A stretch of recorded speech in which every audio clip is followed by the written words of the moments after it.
Hi everyone, I am Shruti Sharma.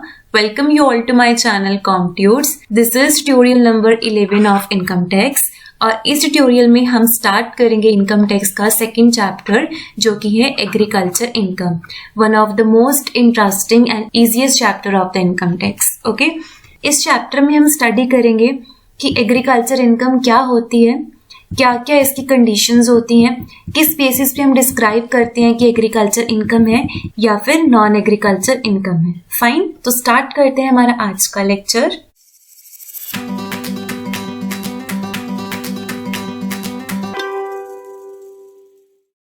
Chapter है हमारा agricultural income.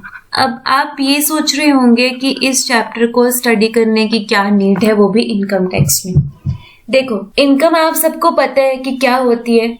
जब आप डिफाइंड सोर्स से कुछ भी अर्न कर रहे हैं, कुछ भी आपको मनी मिल रहा है, जब आप कहीं पे भी सर्विसेज दे रहे हैं और उस सर्विसेज के बदले में आपको जो भी पैसा मिल रहा है, जो भी आपको अमाउंट रिसीव हो रहा है, वो बेसिकली आपकी क्या होती है, इनकम। ये हमने चैप्टर 1 में डिस्कस किया था। अब हम पहले ये समझते हैं कि एग्रीकल्चर होता क्या है और फिर आएंगे एग्रीकल्चर इनकम के। देखो, एग्रीकल्चर जो वर्ड है वो एक लैटिन वर्ड एगर और एग्री से डराइव हुआ है, जिसका मीनिंग है soil and culture, meaning cultivation. ठीक है, एग्रीकल्चर जो है वो एक लैटिन वर्ड एगर और एग्री से डराइव हुआ है, जिसका क्या मतलब होता है, सोइल, और कल्चर मीनिंग कल्टीवेशन। तो सोइल प्लस कल्टीवेशन मतलब जब आप सोइल पर कल्टीवेशन परफॉर्म कर रहे हैं तो उसे हम क्या बोलते हैं, एग्रीकल्चर। ठीक है, आपकी स्क्रीन में सामने आपको एक इमेज शो हो रही है, बहुत ग्रीन सी और बहुत सुंदर सी, जिसमें क्या दिख रहा है कि एक लैंड पर आपने कल्टीवेशन कर रखा है। मतलब आपने एक लैंड पर कुछ भी ग्रो कर रखा है, कुछ भी आपने ग्रो कर रखा है, चाहे वो फ्रूट्स हो सकते हैं, चाहे वो वेजिटेबल्स हो सकते हैं, चाहे वो राइस, व्हीट, पल्सेस, स्पाइसेस। जब हम एक लैंड पर ये सब चीजें ग्रो करते हैं तो वो आपका क्या है, एग्रीकल्चर, और जिसको हम क्या बोलते हैं, फार्मिंग। ठीक है, आपने सुना होगा ना कि फार्मर्स जो है वो फार्मिंग करते हैं। तो फार्मर्स जो फार्मिंग करते हैं, फार्मिंग का मतलब क्या होता है कि जब आप सॉइल पर कल्टीवेशन परफॉर्म करते हैं उसे हम क्या बोलते हैं, एग्रीकल्चर, और इसे हम क्या बोलते हैं, फार्मिंग। अब हम इसकी कंसाइज मीनिंग की बात करें तो एग्रीकल्चर का बेसिकली मतलब क्या होता है, agriculture is the science and art of cultivation on the raising crops and rearing livestock. Agriculture का मीनिंग क्या होता है कि agriculture is the science and art. अब आप सोच रहे होंगे कि एग्रीकल्चर में साइंस और आर्ट का क्या ही रोल है। देखो, साइंस का मतलब क्या होता है, साइंटिफिक, जब आप कुछ सिस्टमैटिकली काम करते हैं। अब एग्रीकल्चर में या फार्मिंग के केस में क्या होता है, आपको पता है कि जब तक आप एक सीड नहीं लगाओगे, मतलब जब तक बीज नहीं लगाया जाएगा तब तक आपकी फसल नहीं उगेगी। ठीक है, तो वो बीज लगाएंगे तब आपकी फसल उगेगी, is what we called as the science. और आर्ट क्या है, आर्ट का मतलब क्या होता है, कला। अब हर एक का खेती करने का जो तरीका है, यानी हर एक का फार्मिंग करने का जो तरीका है वो डिफरेंट होगा। कोई किसी तरीके से फसल काटेगा, कोई किसी तरीके से फसल काटेगा, किसी का फसल ग्रो करने का तरीका कुछ और होगा, किसी का कुछ और होगा, कोई हाथ से कटाई करता होगा, कोई मशीन से। तो सबका जो फसल को ग्रो करने का जो तरीका है, यानी कल्टीवेशन एक्टिविटी को परफॉर्म करने का जो तरीका है वो क्या है, डिफरेंट है। तो एग्रीकल्चर क्या है, आर्ट भी है, साइंस भी है, यानी एक साइंटिफिक है, एक सिस्टमैटिक तरीके से हम उसमें काम करते हैं, और एक आर्ट है यानी कला भी है एग्रीकल्चर। यानी हर एक पर्सन जो है अपनी जो फसल है उसे अपने हिसाब से अलग अलग तरीके से उसको उगाता है। ठीक है, किसका साइंस और किसका आर्ट है, of cultivation on the soil, कि किस तरीके से आपने इस सॉइल पर कल्टीवेशन करना है, कि किस तरीके से आपने सॉइल पर क्रॉप्स जो है वो ग्रो करनी है। क्लियर। फिर आता है रेजिंग क्रॉप्स, कि उन क्रॉप्स को आपने कैसे ग्रो करना है। जिस तरीके से छोटे बेबी की केयर करी जाती है ना, उसको बड़ा करने के लिए उसको प्रॉपर न्यूट्रिशन दिया जाता है ताकि उसकी हेल्थ अच्छे से ग्रो, उसी तरीके से ये जो फार्मिंग करी जाती है, सबसे पहले बेबी सीड होता है उसको ग्रो किया जाता है, फिर उसकी प्रॉपर केयर करी जाती है, पूरा उसका ध्यान रखा जाता है, टाइम टू टाइम उसको वाटर दिया जाता है ताकि वो जो फसल है वो टाइम से और अच्छे से जो है वो ग्रो हो। तो इसीलिए हम इसको क्या बोलते हैं कि एक साइंस भी है और एक ये आर्ट भी है। क्लियर। एंड देन आता है रियरिंग लाइफ स्टॉक्स। अब जैसे जो फार्मर्स होते हैं वो अपने पास गाय भी रखते हैं, बकरी भी रखते हैं, उनका पालना भी किया जाता है, तो वो आपका किस में आता है? एग्रीकल्चर में। क्लियर। अभी मैंने सिर्फ आपको एग्रीकल्चर के बारे में बताया है, अभी हम एग्रीकल्चर इनकम नहीं डिस्कस कर रहे।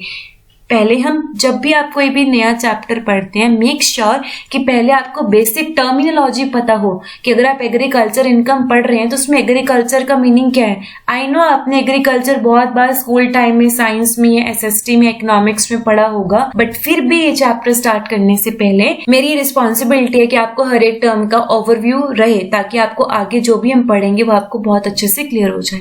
फाइन। सो एग्रीकल्चर क्या होता है? एग्रीकल्चर एक लैटिन वर्ड से डिराइव हुआ है। लैटिन वर्ड कौन सा? एगर और एग्री, जिसका क्या मतलब होता है? सॉइल। और कल्चर मीन्स कल्टीवेशन। तो जब आप सॉइल पर कल्टीवेशन परफॉर्म करते हैं उसे हम क्या बोलते हैं? एग्रीकल्चर। और इसे हम फार्मिंग भी बोलते हैं। साइंटिफिक डेफिनेशन क्या है इसकी? कि एग्रीकल्चर इज अ साइंस। ये एक साइंस है कि यहाँ पर हम जो भी कल्टीवेशन एक्टिविटीज कर रहे हैं, जो भी एग्रीकल्चरल एक्टिविटीज परफॉर्म करी जा रही है, वो एक साइंटिफिक तरीके से करी जाती है। And it is an art. Art means ये कलर। हर एक पर्सन का, हर एक किसान का खेती करने का जो तरीका है वो अलग अलग होता है। Art of cultivation on the soil, raising crops and rearing the life stock. इतना क्लियर हुआ कि एग्रीकल्चर होता क्या है। अब आते हैं कि एग्रीकल्चर इनकम क्या होती है। अब मैंने आपको ये बता दिया कि एग्रीकल्चर क्या होता है और इनकम क्या होती है। इनकम हमने बहुत डिटेल में चैप्टर 1 में स्टडी किया था। अब हम डिस्कस करेंगे कि एग्रीकल्चर इनकम होती क्या है और क्यों हमें एग्रीकल्चर इनकम यहाँ पर स्टडी करने का नीड है, मतलब क्यों इस कॉन्सेप्ट को इनकम टैक्स में रखा गया है। ठीक है।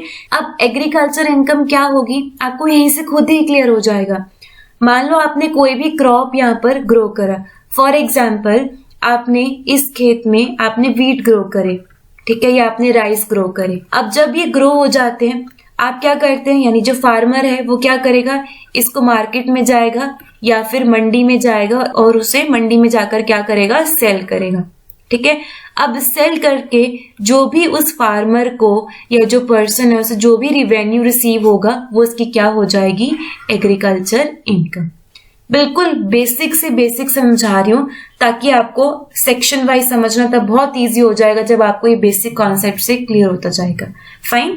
तो एग्रीकल्चर इनकम क्या होती है, जब आप सॉइल पर कल्टीवेशन करते हैं, क्रॉप ग्रो करते हैं और जब वो ग्रो हो जाता है और वो मार्केट में भेजने के लायक हो जाता है, फिर आप उसे मार्केट में सेंड करते हैं उस प्रोडक्ट को।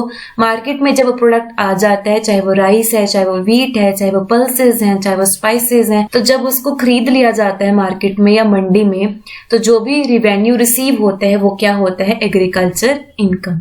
क्लियर। वैसे इंडिया में जो एग्रीकल्चर के थ्रू इनकम आती है वो क्या होती है, एग्जम्प्ट है।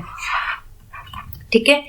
क्यों एग्जम्प्ट है, क्योंकि पहली चीज आपने ध्यान रखनी है कि जो एग्रीकल्चर है ये एक प्राइमरी एक्टिविटी है। आपने पढ़ा होगा ना इकोनॉमिक्स में या स्कूल टाइम में एसएसटी में आपने पढ़ा होगा कि 3 तरीके की एक्टिविटीज होती हैं, प्राइमरी एक्टिविटी, सेकेंडरी एक्टिविटी और टर्शरी एक्टिविटी। तो उसमें से जो एग्रीकल्चर है वो प्राइमरी एक्टिविटी है, क्योंकि एग्रीकल्चर इंडिया का मेन सोर्स ऑफ अर्निंग है, खासकर रूरल पॉपुलेशन में। ठीक है। अब जो एग्रीकल्चर के थ्रू जो भी इनकम आती है वो इंडिया में एग्जम्प्ट होती है। क्यों एग्जम्प्ट होती है, हम इसे अब आगे समझते हैं। इंडिया के कॉन्स्टिट्यूशन में 3 लिस्ट होती है।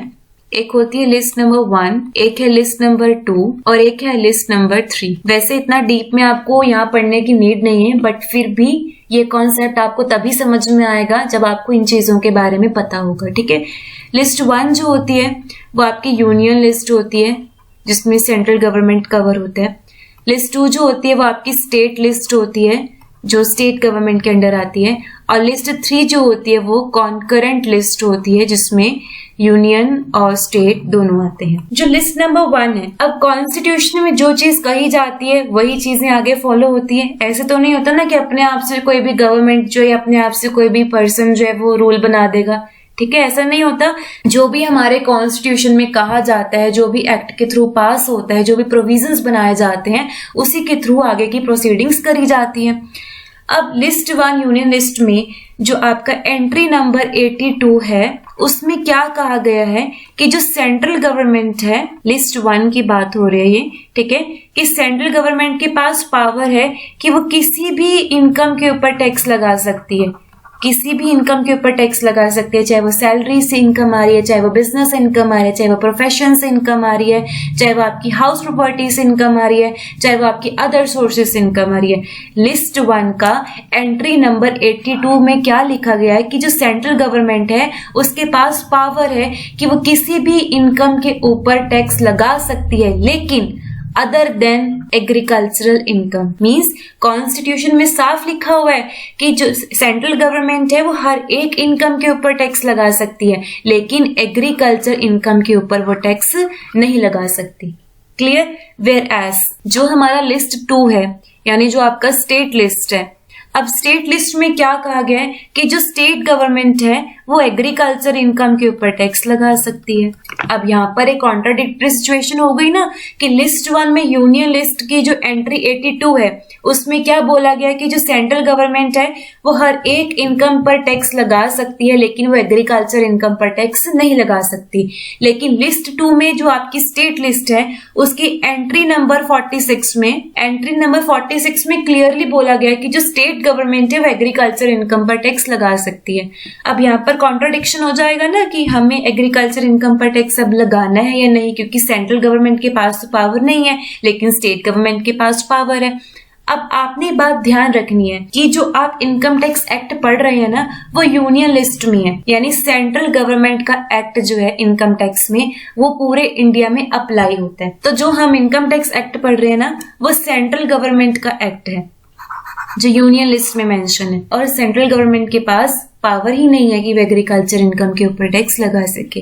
और इसी रीजन की वजह से इंडिया में एग्रीकल्चर इनकम जो है वो एग्जाम्प्ट है। यानी एग्जाम्प्ट का मतलब क्या है कि उसे टैक्स के दायरे से बाहर रखा हुआ है कि अगर किसी पर्सन की जो इनकम है वो एग्रीकल्चरल लैंड से आ रही है, मतलब अगर वो एक ऐसी लैंड पे काम कर रहा है जहां पर वो अपनी एग्रीकल्चर एक्टिविटीज परफॉर्म कर रहा है और उस लैंड को वो एग्रीकल्चर पर्पस के लिए यूज कर रहा है, तो अगर उस लैंड से कोई भी इनकम आती है तो उस पर टैक्स नहीं लगाया जाता। इसका सिंपल सा रीजन यही है कि जो हमारे इंडिया में जो हम इनकम टैक्स पढ़ रहे हैं या जो भी हमारे इनकम टैक्स का रूल लागू है वो सेंट्रल गवर्नमेंट एक्ट का है। हम सेंट्रल गवर्नमेंट एक्ट का इनकम टैक्स पढ़ रहे हैं और उसमें आपका यूनियन लिस्ट में जो भी प्रोविजंस बनाए गए हम वही फॉलो करते हैं, और इस रीजन की वजह से हमारे इंडिया में एग्रीकल्चर इनकम को टैक्स के दायरे से बाहर रखा गया है। ठीक है, और इस रीजन की वजह से सबसे पहले एग्रीकल्चर इनकम में जो एक प्रोविजन इंट्रोड्यूस किया गया वो कौन सा किया गया, सेक्शन 10 सबसेक्शन 1। और सेक्शन 10 सबसेक्शन 1 सिंपल इतना ही कहता है कि जो आपकी एग्रीकल्चर इनकम है उसे हम असेसी की टोटल इनकम में इंक्लूड नहीं करते। इंक्लूड क्यों नहीं करते? क्योंकि वो एग्जाम्प्टेड है। और इसका रीजन क्या है, इंडिया में कॉन्स्टिट्यूशन ने सेंट्रल गवर्नमेंट को पावर नहीं दे रखी कि वो एग्रीकल्चर इनकम के ऊपर टैक्स लगाए। क्लियर? अब इसे हम रीड करते हैं। Section 10 subsection 1 provides that agriculture income is not to be included in the total income of the assessee. The reason for total exemption of agriculture income from the scope of central income tax is that under the constitution, the central government has no power to levy a tax on agriculture income. इसमें साफ clearly बोल दिया है कि section 10 subsection 1 में आपको simple agriculture income का जो सेक्शन 10 सबसेक्शन 1 है इसमें आपको सिंपल इतना ही बताया गया है कि जो एग्रीकल्चर इनकम है वो आपकी एग्जाम्प्ट है, उसे हम असेसी की टोटल इनकम में इंक्लूड नहीं करते। रीजन बिहाइंड कि इंडिया के कॉन्स्टिट्यूशन ने सेंट्रल गवर्नमेंट के पावर नहीं दे रखी कि वो एग्रीकल्चर इनकम के ऊपर टैक्स लगाए। क्लियर हुआ? अब यहाँ पर एक और बात आती है कि लैंड पे तो बहुत सारे ऑपरेशंस होते हैं, ठीक है, एग्रीकल्चर के अलावा, और फार्मिंग भी बहुत तरीके की होती है, जैसे पोल्ट्री फार्मिंग है, और लैंड पे जैसे माइनिंग का भी काम होता है, ईंट के भट्टे भी होते हैं। तो मतलब लैंड पे से जो भी एक्टिविटी हो रही है उससे आपको जो भी इनकम मिल रहा है क्या वो सारा का सारा एग्जाम्प्ट है? ऐसा नहीं है। ठीक है, और इसीलिए चैप्टर आपको पढ़ना बहुत जरूरी है, ताकि आपको ये क्लियरली पता लगे कि एग्रीकल्चर इनकम कौन सी होती है और कौन सी इनकम नॉन एग्रीकल्चर इनकम है, किसके ऊपर हम टैक्स लगाएंगे और किसके ऊपर हम टैक्स नहीं लगाएंगे। आई होप जितना मैंने अभी तक आपको समझाया कि बेसिक कॉन्सेप्ट क्या एग्रीकल्चर इनकम का और क्यों ये इनकम एग्जाम्प्ट है, वो आपको क्लियर हो गया होगा। फाइन, अब हम समझेंगे कि एग्रीकल्चर इनकम होता क्या है as per income tax act. अब इनकम टैक्स में एग्रीकल्चर इनकम को कैसे डिफाइन किया गया उसको अब हम समझेंगे। नंबर 1 थिंग, एग्रीकल्चर इनकम को डिफाइन किया गया है सेक्शन 2 ऑफ 1A। अब आपने कंफ्यूज नहीं होना कि 2 सेक्शंस तो नहीं है यहाँ पर एग्रीकल्चर इनकम के, कि एक 10 सबसेक्शन 1 और एक 2 सबसेक्शन 1A। नो, जो आपका सेक्शन 10 सबसेक्शन 1 है वो सिंपल, वो सिर्फ इतना बताता है कि जो एग्रीकल्चर इनकम है वो टोटल इनकम में इंक्लूड नहीं की जाती। और उसका रीजन क्या है कि इंडियन कॉन्स्टिट्यूशन ने सेंट्रल गवर्नमेंट को पावर नहीं दे रखी है, सेंट्रल गवर्नमेंट के पास पावर नहीं है अभी कि वो एग्रीकल्चर इनकम पर टैक्स लगाए। क्लियर? लेकिन सेक्शन 2 सबसेक्शन 1A आपको ये बताता है कि इनकम टैक्स में एग्रीकल्चर इनकम का मतलब क्या होता है। क्लियर? आई होप ये दोनों सेक्शंस में क्या डिफरेंस है वो आपको अच्छे से क्लियर हो जाए। मेक श्योर कि इनकम टैक्स में हम जो भी सेक्शंस पढ़ेंगे वो बहुत ज्यादा इंपॉर्टेंट है, ताकि आपको हर एक कॉन्सेप्ट अच्छे से क्लियर हो जाए और मेन डिफरेंसेस जो है वो सारे कॉन्सेप्ट में वो आपको पता लगता रहे। क्लियर? अब इसे हम रीड करते हैं। This definition is very wide and covers the income of not only the cultivators but also the landholders who might have rented out the land. Agriculture income may be received in cash or in kind. इसको हम यहाँ समझते हैं ताकि आपको अच्छे से clear हो जाए। देखो, एग्रीकल्चर इनकम की जो डेफिनेशन है ना, उसको 3 भागों में डिवाइड किया गया, मीन्स उसको 3 पार्ट्स में कैटेगराइज किया गया। इसको बहुत ध्यान से समझना, बहुत इजी है और बहुत इंटरेस्टिंग भी है। अगर आपने पूरा वीडियो अच्छे से सुन लिया ना तो आपको साथ साथ ही सारा चैप्टर जो है वो अच्छे से लर्न भी हो जाएगा और प्रिपेयर भी हो जाएगा। फाइन, ए पॉइंट में क्या बताया है, एनी रेंट और रिवेन्यू डिराइव्ड फ्रॉम लैंड, कि अगर आपको कोई भी रेंट का मतलब क्या होता है, किराया, और रिवेन्यू मीन्स आपको जो भी इनकम रिसीव हो रही है, कहां से रिसीव हो रही है, लैंड से। बहुत ध्यान से समझना, एनी रेंट और revenue derived from the land, कि अगर आपको किसी भी लैंड से किराया मिल रहा है या आपको रिवेन्यू मिल रहा है, ठीक है। हो सकता है कि आपके पास लैंड है और आपने उस लैंड को किसी दूसरे पर्सन को किराए पे दे रखी है, या तो आपने उसको लेट आउट कर रखा है या आपने सब लेट कर रखा है। तो जो भी आपको यहाँ पर रेंट रिसीव होगा वो आपका किसका पार्ट होगा, एग्रीकल्चर इनकम का। बट वो लैंड आपकी कहाँ पे सिचुएटेड होनी चाहिए, that land must be situated in India and is used for agriculture purpose. Simple.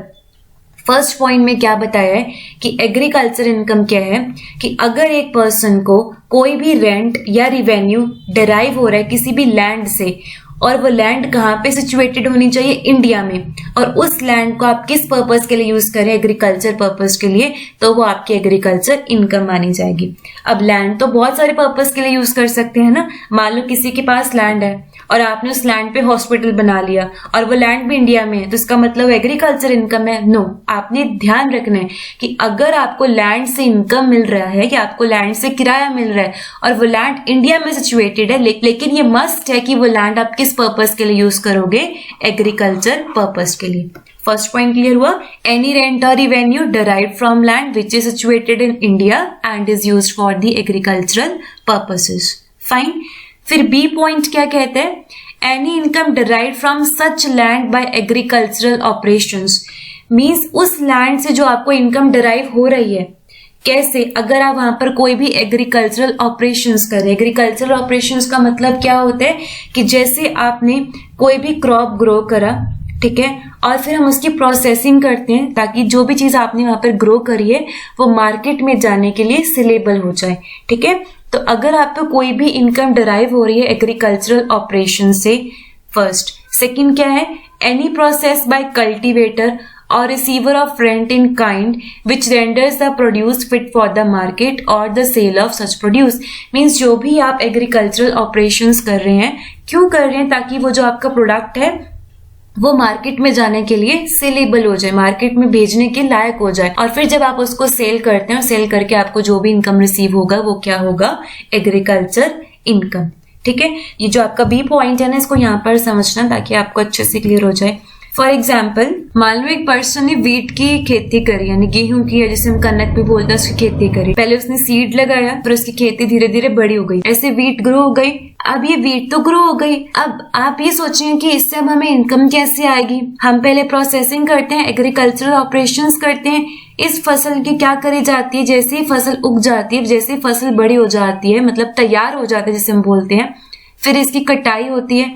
अब कई लोग जो है, कई जगहों पर आज भी हाथों से कटाई करी जाती है, कई जगहों पर मशीनों के द्वारा कटाई करी जाती है। ठीक है, कटाई करने के बाद उसके ऐसे इस तरीके से बंडल्स बनाए जाते हैं और उसके बाद उसको तैयार किया जाता है, उसकी सफाई की जाती है, उसको सुखाया जाता है ताकि हम उसे मार्केट में बेचने के लायक बना दें, ताकि जब वो मार्केट में जाएगी, मार्केट में उसे सेल करेंगे और सेल करके हमारे पास जो भी रिवेन्यू रिसीव होगा वो क्या होगा, एग्रीकल्चर इनकम।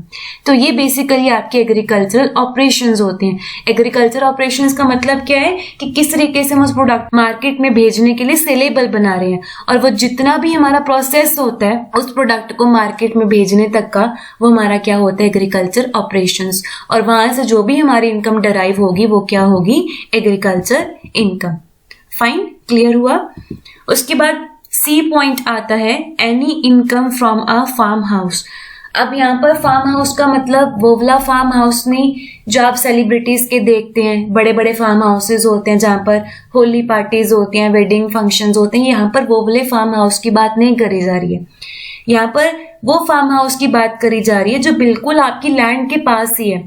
ठीक है, और उस फार्म हाउस को आप यूज कर रहे हैं एज अ स्टोर हाउस या for as a dwelling house. मतलब अगर आपकी लैंड पे जो भी फार्मर्स काम कर रहे हैं उन्हें अगर कोई सामान रखना है तो हम एक छोटा सा घर बनाकर रखते हैं, एक छोटा सा कमरा बनाया होता है, उसी लैंड के पास ही होता है, तो वो फार्म हाउस होता है। तो वहां से जो भी इनकम रिसीव होती है वो क्या होगी, आपकी एग्रीकल्चर इनकम। क्लियर हुआ। So this is the definition of agriculture income under income tax act, जिसको किस सेक्शन में डिफाइन किया गया है, सेक्शन 2 सबसेक्शन 1A, जो क्या कहता है कि एनी रेंट और revenue derived from land which is situated in India and is used for the agricultural purposes. Then any income derived from such land by agricultural operations. अभी मैंने आपको ये सारे एग्रीकल्चरल ऑपरेशन का ही एग्जाम्पल दिया कि किस तरीके से हम उस फसल को तैयार करते हैं मार्केट में भेजने के लिए। और any process by cultivator or receiver of rent in kind which renders the produce fit for the market and then the sale of such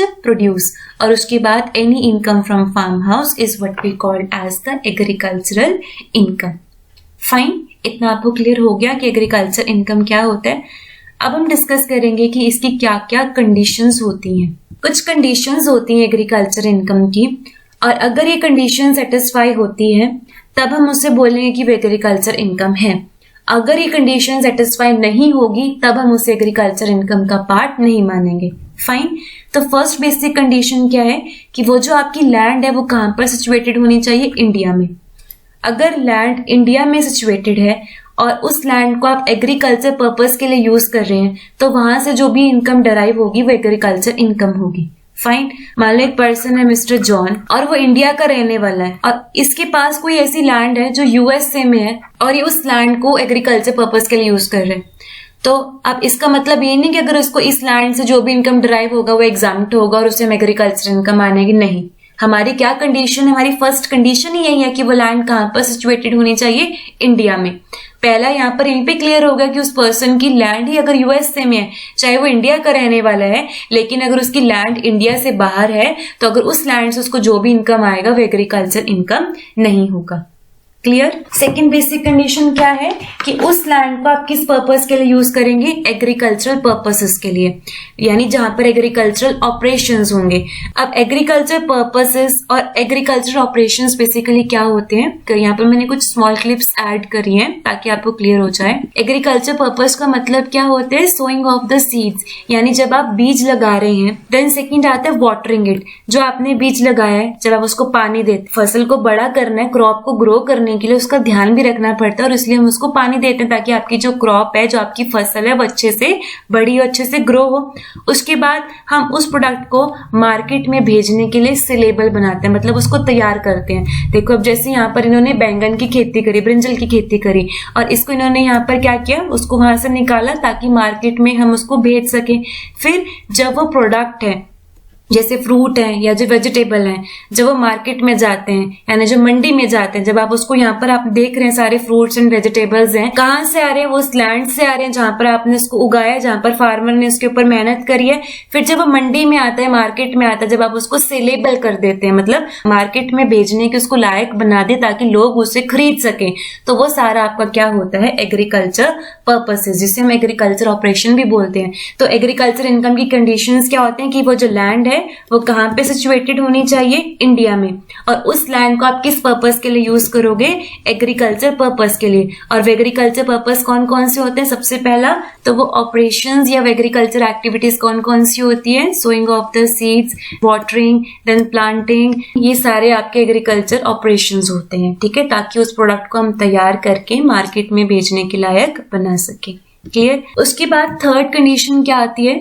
the receiver of income from the land must have an interest in the land, कि वो जो receiver है जिसको income receive हो रही है land से, उसका उस लैंड पर इंटरेस्ट होना चाहिए, ठीक है। अगर मान लो आपका उस लैंड पे इंटरेस्ट ही नहीं है और आप इनकम ले रहे हैं किसी और के बिहाफ पे, तो वो आपकी एग्रीकल्चर इनकम नहीं मानी जाएगी। उसके बाद लास्ट कंडीशन आती है the direct income from agriculture is treated as agriculture income, यानी जो आपको डायरेक्ट इनकम आ रही है उस लैंड से, उस लैंड पे आपने जो भी काम किए एग्रीकल्चर पर्पस के लिए, एग्रीकल्चर ऑपरेशंस करे हैं, वहां से आपको जो भी इनकम रिसीव होगी वो आपकी एग्रीकल्चर इनकम होगी। लेकिन अगर कोई ऐसी इनकम है जो इनडायरेक्ट है, मान लो आपने अपने फार्म हाउस को मैनेज करने के लिए, अपनी लैंड को मैनेज करने के लिए कोई फार्म मैनेजर रखा है और उसको अगर आप कोई भी सैलरी दे रहे हैं, तो वो आपका एग्रीकल्चर इनकम नहीं होगा। क्लियर? सिमिलरली कोई भी ऐसी कंपनी है जो एग्रीकल्चर एक्टिविटीज में एंगेज है और अगर वो अपने शेयर होल्डर्स को डिविडेंड दे रही है, तो वो भी एग्रीकल्चर इनकम नहीं होगा। आपने ध्यान रखना है कि जो इनकम डायरेक्टली फ्रॉम एग्रीकल्चर आ रही है उसी को ही हम एग्रीकल्चर इनकम कहते हैं। अगर कोई इनडायरेक्ट इनकम होगी तो वो एग्रीकल्चर इनकम नहीं होती है।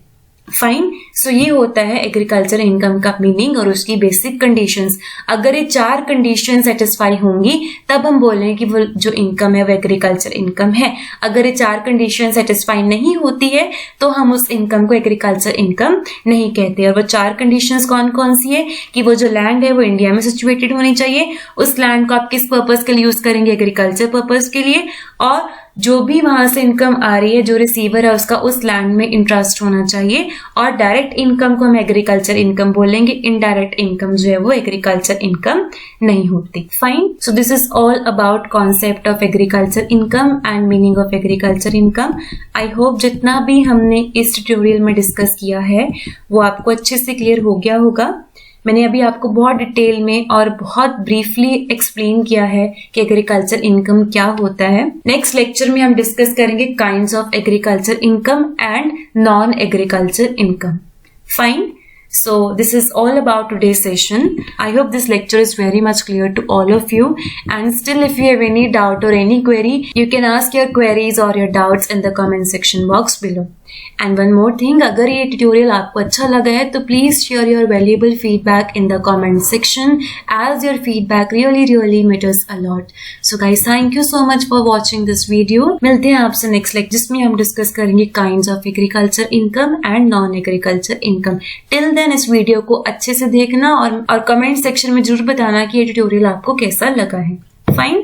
सो लास्ट में guys, thank you for watching. Bye bye, take care, have a great day ahead.